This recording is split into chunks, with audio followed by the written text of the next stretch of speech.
یہ نامعلوم خدا ہے جو تم نے قربان گاہ پہ لکھا ہوا ہے، کیونکہ اسی میں ہم جیتے اور چلتے پھرتے اور موجود ہیں، اسی میں ہم جیتے، اسی میں ہم چلتے پھرتے اور موجود ہیں۔ جیسے تمہارے شاعروں میں سے بھی بعض نے کہا ہم تو اس کی نسل بھی ہیں، اور نے کہا زیس جو ہے، دیوتا جو ہے، ہم اس کی نسل ہیں۔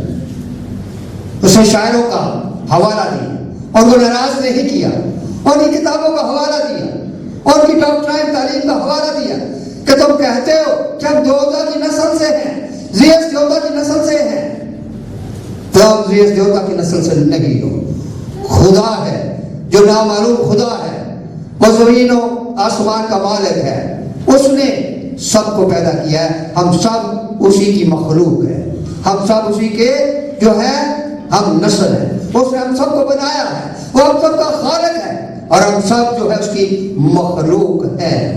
یہ ہے تمہاری نامعلوم جو خدا ہے جو قربان گاہ پہ لکھا ہے، وہ حقیقتاً خدا زندہ خدا ہے، لکھا ہے جس میں کیا آگے چلتے پھرتے جیتے ہیں اور موجود ہیں۔ ہماری حرکت اس کی زندگی کے باعث ہے، ہماری حرکت جو ہے، ہماری طاقت جو ہے، ہماری قوت جو ہے، ہماری حکمت جو ہے، ہماری عقل جو ہے، وہ سب خداوند کی قوت کی جو ہے اس کی تشریح کے مطابق ہے۔ ہم صحت مندی حاصل کرتے ہیں تو اس کی قوت سے کرتے ہیں، ہم چلتے پھرتے ہیں تو اس قوت سے چلتے پھرتے ہیں، کیونکہ مردہ جسم چل نہیں سکتا، تمہارے بدن جو ہے مردہ ہے اور وہ زندگی نہیں ہے، اس لیے وہ چل پھر نہیں سکتے۔ ہم مخلوق ہیں، ہم چلتے پھرتے ہیں، جو ہمارا خدا جو زندگی رکھتا ہے، تمہارے یہ بدن جو ہے، تمہارے یہ دیوتا جو ہے، یہ چل پھر نہیں سکتے، یہ زندگی نہیں رکھتے، یہ جو حاضر نہیں ہو سکتے، یہ ہمیں کیا دیں گے، یہ ہمیں کئی پرکار سے نوازیں گے، یہ کچھ بھی نہیں۔ یہ آپ لوگ جو ہے جھوٹ پر مبنی جو ہے تعلیم کو اپنائے ہوئے ہیں، کیونکہ اگر آپ یہ مانتے ہیں کہ ہم خدا کی نسل ہیں تو پھر آپ کو یہ ماننا پڑے گا کہ ذات الہی اور سونے یا روپے یا پتھر کی مانند ہے جو آدمی کے ہنر اور جان سے گڑے گئے ہوں۔ کیا مانتے ہیں کہ خدا جو ہے یہ پتھروں کی مانند، خدا جو ہے روپوں پیسوں کی مانند، خدا جو ہے دانتوں کی مانند؟ ایسا نہیں ہو سکتا، ایسا نہیں ہو سکتا۔ یہ چیزیں جو ہے اس کی خالق ہونے کو بیان کرتی ہیں، یہ اس کی حقیقت کو بیان نہیں کرتی، اس کے فعل کو بیان کرتی ہیں، خالق ہونے کو بیان کرتی ہیں، کیونکہ پولس رومیو 1:20 میں یا 1:22 میں فرماتے ہیں کہ اس کے الوہیت کی تمام صفات، اس کے الوہیت کی تمام صفات جو ہے یعنی اس کی ازلی قدرت جو ہے وہ پیدا کی ہوئی تمام چیزوں سے ظاہر ہوتی ہے، اس لیے مخلوقات جو ہے اس کی صفات کو کسی نہ کسی طریقے سے پیش کرتی ہے۔ اس لیے دھاتے جو ہے جس تم بت کرتے ہو، یہ روپیہ پیسہ جس تم بت خریدتے ہو، ہر چیز جو ہے خدا کی دی ہوئی ہے، اس خدا کی جس تم نام معلوم خدا کہتے ہو۔ اس لیے آئے یونانیوں میری بات غور سے سنو کہ یہ بت کسی کام کے نہیں ہے۔ خدا جو ہے تمہارے غلط نظریات پر تحمل کرتا رہا، خدا جو ہے تمہاری غلط تعلیم پر، کیونکہ تم سزاوار ہو، تم خدا کے بارے میں غلط جو ہے بیان بازی کرتے ہو، غلط ایمان رکھتے ہو، اس خدا تمہیں سزا سے گریزا رہا، وہ تمہیں اس وقت بھی سزا دے سکتا تھا مگر وہ تحمل کرتا رہا تاکہ تمہاری توبہ تک نوبت پہنچ سکے۔ مگر اب وقت آ گیا ہے کہ اس کا بیٹا زمین پر آیا ہے اور اس کا بیٹا جو ہے وہ منصف ہے، وہ عدل ہے، اب سزا اب عدل اس کے ہاتھ میں ہے، اب تمہاری تحمل نہیں ہو سکتا۔ اے یونانی غور سے سنو، اب خدا تحمل نہیں کرے گا تم پر، اب تمہیں توبہ کرنی پڑے گی، خدا مد یسوع مسیح پر ایمان لانا پڑے گا جو حقیقی خدا ہے، کیونکہ لکھا ہے خدا نے دنیا سے ایسی محبت رکھی کہ اس نے اپنا اکلوتا بیٹا بخش دیا تاکہ جو کوئی اس پر ایمان لائے ہلاک نہ ہو بلکہ ہمیشہ کی زندگی پائے۔ اس لیے وہ مجسمہ کلام جو زمین پر ہے اور جہاں سے آسمان پہ سنا گیا، اب وہ ہمیں عدل کے طور پر عادل ہونے کے لحاظ سے ہمارا عدل کرے۔ اس لیے اب توبہ کا وقت ہے، توبہ نہیں کرو گے سزاوار کہلاؤ گے، کیونکہ نگاہ خدا کو کسی نے کبھی نہیں دیکھا، اکلوتا بیٹا جو باپ کی گود میں اسی نے ظاہر کیا۔ اس لیے اس تمام کائنات جو ہے وہ علامتی طور پر ظاہر کرتی رہی ہے، مگر حقیقت میں ظاہر کس نے کیا؟ خدا کے بیٹے نے۔ اس لیے اس پر ایمان لانا ہمارے لیے بہت ضروری ہے۔ فلاسفر یا یونانی جو ہے ٹھٹھا مارنے لگے، کیونکہ وہ نہ کسی قیامت کو مانتے ہیں نہ موت و نتیجے کو مانتے ہیں۔ وہ کہتے ہیں پھر تمہاری کسی وقت بات سنیں۔ بہت سے کم مسیحی یہاں سے یونانی مسیحی ہوئے ہیں، 5 آدمیوں کا ذکر جو ہے وہ کیا گیا ہے۔ اس کے بعد پالوس جو ہے جنوبی یونان کی طرف رخ کرتا ہے، اور جنوبی یونان کا بڑا شہر کرنتھس ہے، جنوبی یونان میں پہنچ جاتا ہے۔ کرنتھس شہر جنوبی یونان کا بہت بڑا شہر ہے، اور جہاں پالوس رسول کی کوئی واقفیت نہیں ہے، کوئی آدمی جانے والا نہیں ہے، مگر پھر ایک آدمی سے ملاقات ہوتی ہے جس کا نام اکولا ہے، اور وہ اٹلی سے آیا ہوا ہے، پنتوس کا باشندہ ہے، اٹلی میں رہائش رکھی تھی اور وہاں سے یہاں آیا ہے، کیونکہ وہاں کا جو بادشاہ تھا اس نے کہا تھا تمام یہودی جو ہے باہر چلے جائیں، اسے نکال دیا تھا۔ اور اس طرح اکولا جو ہے اس کی ملاقات پالوس کے ساتھ ہوتی ہے، اور پالوس جو ہے وہ خیمہ دوزی کا کام کرتا ہے، اکولا جو ہے وہ بھی خیمہ دوزی کا کام کرتا ہے، دونوں ہم پیشہ ہیں، اور اس طرح دونوں جب ہم پیشہ ہیں تو ان میں رفاقت ہو جاتی ہے، اور اس کی بیوی کا نام پرسکلا یا پرسلا ہے، اور وہ ہر سبت کو بات کھانا بحث کرتا اور یہودیوں یونانیوں کو مائل کرتا رہا، اور یہ لوگ کام کرتے گئے، اپنے ہاتھوں سے مزدوری کرتے تھے۔